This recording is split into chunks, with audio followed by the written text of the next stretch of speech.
Coming up this week, Arcimoto opens sales in 6 new states. Tesla shares about a future vehicle platform. GM unveils 2 new EVs and more.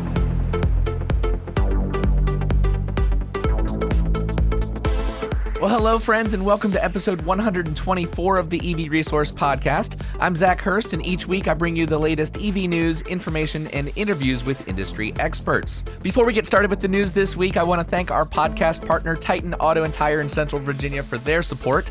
Titan has 3 locations to serve you and your vehicle's maintenance and repair needs, and they are one of the very few independent shops that are qualified to work on EVs and hybrids. And from hybrids to Hummers, they fix everything. For more information and to schedule an appointment for your vehicle, go to TitanAutoTire.com. That's TitanAutoTire.com. The lead story this week is one I couldn't find anywhere, so I wrote about it. Arcimoto, makers of the right-sized, outrageously fun, ultra-efficient electric vehicles, announced in an email on October 20th that they are opening up 6 new states for sales of the FUV, those being New York, New Jersey, Pennsylvania, Maryland, Georgia, Washington, D.C., and my home state here of Virginia. Once ordered, deliveries are expected to arrive within 90 to 120 days. So, not long at all. With these recent state additions, Arcimoto's FUV is now available in a total of 14 states. The other locations that were already open were Arizona, California, Florida, Hawaii, Nevada, Oregon, and Washington State. For interested people outside of the current availability, even though it was just expanded, if you say, for example, live in North Carolina, you can still put a deposit, a fully refundable $100 deposit, and essentially pre-order yours so that when the state becomes available, they will notify you and you can go into the design studio to actually build out your vehicle. To celebrate the occasion, the company also unveiled new limited edition vinyl designs that add even more choice to the look of the FUV. They say to be sure to check out Vice, Splash, and of course the Mystic Arts design. I have looked at them. They are definitely interesting design choices, if I have to be honest. But that's the nice thing about vinyl wraps. There's something for everyone, and what works for me might not work for you, and what doesn't really work for me might work for a lot of other people. That's okay. Along with these new states, Arcimoto has also made some changes to the design studio, removing options like paint. They are going completely with vinyl wrap at this point. And sadly, the popular half-door option has been removed as well from the design process. And I haven't spoken with anyone at the company about this yet. I actually just discovered this earlier today. But I personally think that the decision to remove the half doors from the options list is a mistake. One of the biggest criticisms of the FUV is that it is not enclosed. It's open to the environment, and while the half doors don't fully enclose the driver and passenger, they are a nice addition to help protect riders from the elements. So I hope they bring that back soon. I cannot see the decision to remove that being something that helps the company unless they are having supply issues, which that opens up a whole other can of worms, and I'm not going to get into that. So hopefully I'll be able to check with somebody at the company about that soon, and certainly if I find out important information that would be valuable to all of you, I will bring that back and report it. Next, Elon Musk has shared some details about Tesla's next vehicle platform, saying that he expects the vehicles to exceed Model 3 and Model Y production rates, be roughly half the cost, and also be smaller in size. Musk and other higher-level executives from the company were asked a variety of questions during the Q3 earnings call, but were hesitant to give any details about timelines for future vehicles and products, which is certainly understandable considering the known past when it comes to timelines that the company has. Musk said that the company was always moving forward with developments, but did not give any details. That being said, when he was asked about the company's third vehicle platform, he did mention that the next generation of Tesla vehicles will be produced in much larger quantities than the Model 3 and Y platform that currently accounts for 95% of the current company's sales. This vehicle will be roughly half the cost of the Model 3 and Model Y, It will be much smaller in size and Musk confirmed that the development of this vehicle and platform is the, quote, primary focus of the vehicle development team, end quote. So this is interesting and definitely could be a continuance of the comments that they revealed during the Battery Day presentation last year. I'm not going to hold my breath on this one, but it will be nice to see smaller and more affordable EVs on the road.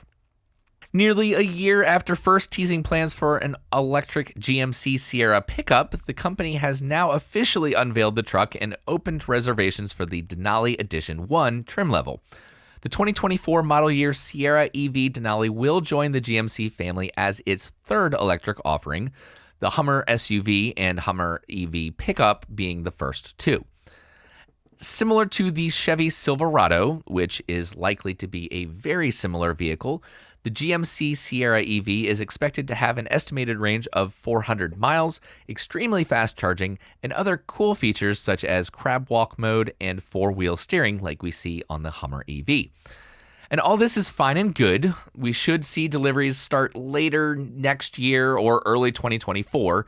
Pricing starts at $107,000 plus additional taxes and fees. And if you are in the market for this type of vehicle with that type of price tag, you can head over to the GMC website and put in your reservation. If, like many people, you would want to wait for something that's a bit more affordable, the company does say that lower trim options will have much lower starting price points. But maybe trucks aren't your thing. Maybe you prefer cars. GM also announced a new flagship vehicle for the Cadillac brand, the long-awaited Celestiq sedan. When we eventually start to see deliveries of this vehicle, it will be the second EV bearing the Cadillac badging and one of many other EVs that GM is producing. This one is going to be very different, though. Cadillac is describing the Celestiq as the most technologically advanced and the most luxurious vehicle ever, and it will have the price tag to match. So let's take a step back for a moment and look at the ultra-luxury vehicle market. Take brands like Rolls-Royce and Bentley, for example. These brands are practically synonymous with the epitome of luxury and style for the ultra-rich of the world and have a price tag to match. I don't think Rolls-Royce sells a car for less than $400,000, with many of them looking closer to $500,000 that is. And while Bentley has offerings that are easily $100,000 to $200,000 less, you're still looking at roughly $250,000 for the rights to your own. And now Cadillac wants a share of this market segment. Each Celestiq will be hand-built and fully customized for each individual owner. There will be no Celestiq vehicles alike. Rory Harvey, Cadillac's global vice president, shared these thoughts. Quote, Celestiq is like no Cadillac before it, and the client experience is equally exceptional. Each vehicle is a unique expression of its owner, leveraging leading-edge technologies that make the driving experience personal and rewarding. With an extremely low volume of hand-built vehicles to be offered globally each year and an exclusive declaration process, Celestiq will truly be a custom-commissioned one-of-one. Each client will experience a personalized journey to make their vehicle exactly the way they desire, end quote. The Celestiq models will be constructed at GM's Global Technical Center in Warren, Michigan, the first vehicle to be built at that site since it opened 66 years ago, and the automaker has invested $81 million in order to make that happen. Production is expected to begin in December of 2023, and although Cadillac would not share the total vehicle output it has planned, its team did say that it expects to be producing only 2 EVs per day when assembly gets going. Now, as to the pricing for the Celestiq, you can bet that it's going to be up there as well. Cadillac says that the starting MSRP is going to be over $300,000, and pricing can quickly increase from there based on the customer's level of personalization. I have no doubt that the company is going to sell every single one that they can make, however few that might be. But I have to ask, do we really need more EVs that cost well into the six figures? EVs already have the stigma of being toys for the rich and that they're too expensive, and this is one that certainly doesn't help. I applaud GM for coming out with more EV options. Certainly, starting on the low end with the Bolt EV and EUV and kind of working up from there. But this is one that I just I don't know. I'm not sure that it makes a lot of sense for them to go in that direction. But hey, you know what? I am not an executive at an automotive company, so maybe somebody there knows a lot more than I do. Next, another vehicle that is easily into the six-figure price range, the Porsche Taycan, has been spotted testing around the Nürburgring in Germany, sporting some additional aerodynamic elements that we haven't seen before. And there's no missing the pronounced front spoiler, bulky side skirts, and significantly sized rear wing. And the modifications lend to speculation that Porsche is working on a trim level of the Taycan that will be a strong competitor to vehicles like Tesla's Model S Plaid and Lucid's Air Sapphire. So we don't know a whole lot at this point. There have been rumors that Porsche is working on a more powerful three-motor variant of the Taycan, but we will have to wait to see. Either way, it's exciting to see what Porsche's response to these other EVs will be. Certainly, I think it's safe to say they aren't going to let the Taycan be forgotten. That much is for sure. Now, do y'all remember when Texas had some serious grid reliability issues during the winter and where a number of natural gas plants and I believe possibly wind turbines froze? It's supposedly, I haven't really gone back to double check the reporting on all of that. But regardless of what actually happened during that mess, it's safe to say that the state should have done and should be doing everything they can to make sure that grid failures like that never happen again. And to that point, it looks like they've been busy. The Electric Reliability Council of Texas, better known as ERCOT, has unanimously approved a pilot project that will allow Tesla to use Powerwalls as virtual power plants to provide electrical energy to help with grid resiliency. This distributed energy resource project is a historic move by the organization and is being celebrated by many. And I love hearing stories like this. Distributed energy is one of my favorite things to learn about recently, along with microgrids and renewable energy systems in general. And to see progress like this being made is something that gives me a lot of hope for the future of energy systems in this country, and I can't wait to see how successful this project is. Lastly, this week, the 2022 Virginia Clean Energy Summit saw clean energy leaders from across the state connect here in Richmond, Virginia to discuss current clean energy policy, innovations, and strategies to reduce Virginia's carbon footprint and support Virginia businesses. The event this year highlighted the many different technologies that are creating opportunities for Virginia business while building a more reliable, responsive, and environmentally friendly energy system. More than a dozen panel discussions and keynote presentations were held on topics that included solar power, energy efficiency, energy storage, electric vehicles, microgrids, wind power, smart buildings, clean energy policy, and more.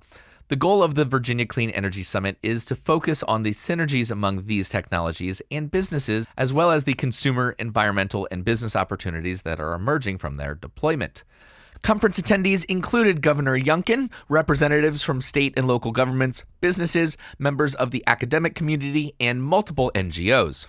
Alan Harned, director of Virginia Clean Cities, said, quote, "This annual event was excellent with a wide range of participants from Senator Keene to Governor Youngkin to local officials all working on affordable, reliable clean energy and innovation. Virginia Clean Cities was glad to be there with the Virginia Department of Energy and several booths of electric vehicle charging information, and it was an honor that the conference had an EV emphasis on the 21st, end quote. Several electric vehicles were on display Friday for event attendees, including models from Chevy, Hyundai, Volkswagen, Tesla, and Polaris. The Virginia Clean Energy Summit is a unique collaboration of prominent renewable energy groups all across the Commonwealth. Co-hosts included Virginia Energy, Virginia Renewable Energy Alliance, Virginia Department of Environmental Quality, Virginia Advanced Energy Economy, Virginia Energy Efficiency Council, and CHESA.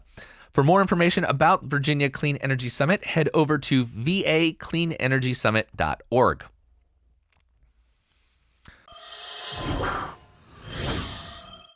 All right, that's your show for this week. Thank you so much for listening. Please do not hesitate to share this with your friends, family, anyone that you might know that's interested in electric vehicles. If you would, leave a review on either Apple Podcasts, Google Podcasts, or wherever you're listening to this podcast. It's super easy to do, takes very little time, and actually makes a big difference when it comes to how the algorithms calculate what podcasts to show to others when they're searching for things like electric vehicles. If you want to listen to any of the previous podcast shows, you can find them on the webpage under the podcast section and on all of the best podcast platforms. If you're looking for more EV resource content, I encourage you to subscribe to the YouTube channel as well as sign up for the monthly digital magazine. I want to thank our Patreon supporters. Thank you so much to Rajeev, Narayan, and Christopher Lawrence for leading the pack at the executive producer tier.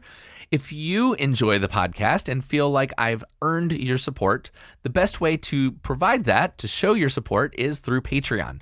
Tiers start at $5. I have also added a top tier recently for $25 a month. You can get all of the benefits of the lower tiers and also an EV Resource branded t-shirt. And I think this is the big part, you can help influence EV Resource content, not just for this podcast, but also for the magazine and YouTube as well. So if you've been on the fence about supporting my efforts here with EV Resource, please consider heading over to patreon.com/EV Resource and look into becoming a part of our growing Patreon family. I invite your feedback via email to hello@ev-resource.com. You can find EV Resource all across social media, so come connect with us and engage in discussions about the latest and greatest of what's going on in the EV world. Other notable things to mention before I sign off here, in the show notes, you'll find a few different referral links for products or companies that I have decided to recommend to you all. I have a referral link for Aptera. They are the makers of solar electric three-wheeled vehicles that they are actually looking to start production next year. If you are planning on reserving one of these or just curious, please use my referral link. You'll get 30% off the initial deposit, and on my end, I'll get a credit towards an Aptera vehicle. So it's a win-win. If you're interested in solar for your home or business, consider using my referral link for Powur Solar. Powur has been working in the solar space for many years and is offering many owners a $0 down solution for freeing themselves from dependency on the grid. The next one is OMU lithium-ion 12-volt batteries. Traditionally, 12-volt batteries in cars, and yes, EVs too, have been either lead-acid or absorbed glass mat style. These are crude, honestly, and ultimately don't really perform very well, and they don't last very long either. OMU's lithium-ion 12-volt batteries are the best performing battery on the marketplace and sometimes can last twice as long as traditional options. So if you're in need of a replacement 12-volt auxiliary battery for your Tesla or other vehicle, hit up my referral link. You will get a discount if you use the code EVR at checkout, and I will get a small amount from the company as well. And lastly, if you've been thinking about starting your own podcast, I have a link to Buzzsprout. I use Buzzsprout to host this podcast, and I really like a number of things about the platform. First, they make it super easy to upload and store all of my podcast episodes, but they also have creative ways of monetizing the podcast once it reaches a certain size. There's a lot more that I could say about them, but if you're interested, I'll let you check out the link. So with that, thank you so much for being with me, and I'll catch you next week.